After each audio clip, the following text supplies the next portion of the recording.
It's like a lot.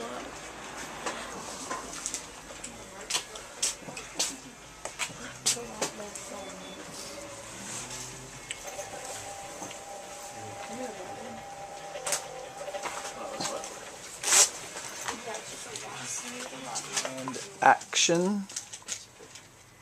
Hi everyone, I am James Nguyen, the director of the movie Birdemic, Shock and Terror, and I'm here to do a book reading of my memoir Birdemic, Shock and Terror, the romantic thriller that became a cult sensation hit.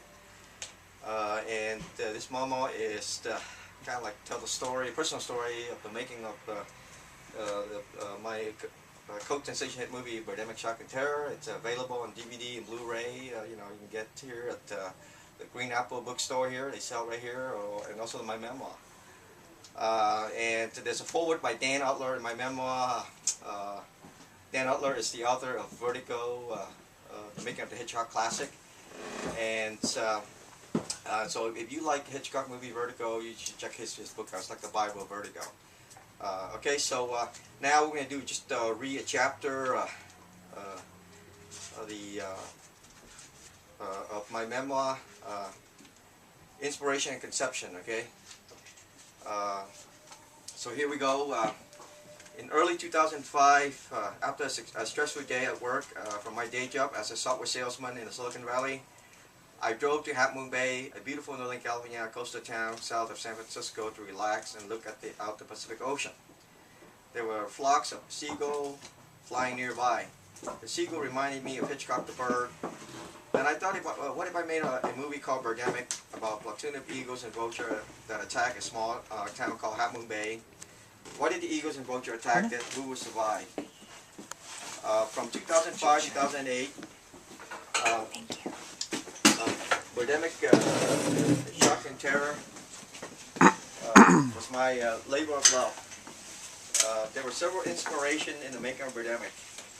The 1963 Alfred Hitchcock The Birds was the main inspiration. I went to the film school of Hitchcock Cinema. Everything that I learned on filmmaking is watching Hitchcock movies. The Bird is one of my favorite Hitchcock movies. In my opinion, The Bird was Mr. Hitchcock's last great masterpiece. I remember watching The Birds on TV for the first time at the age of 9. I was terrified during the phone booth scene where Melanie, played by Miss Tippi Hedren, takes shelter. The Bird is Hitchcock's last masterpiece because it was prophetic in that even though it was produced in 1962 and released in 1963, The Bird began to address environment issues like the impact of global warming.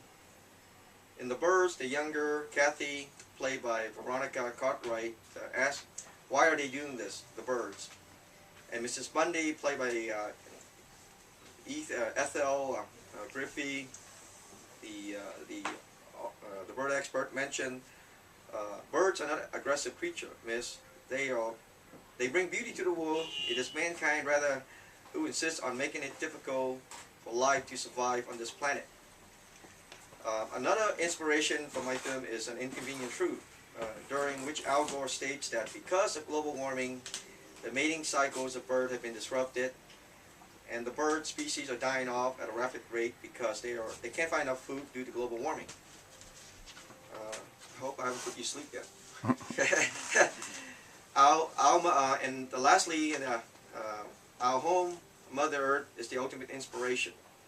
Even if man and his machine stop emitting CO2 immediately, the global warming expert predicts that we will still be heading toward environment disaster and catastrophe.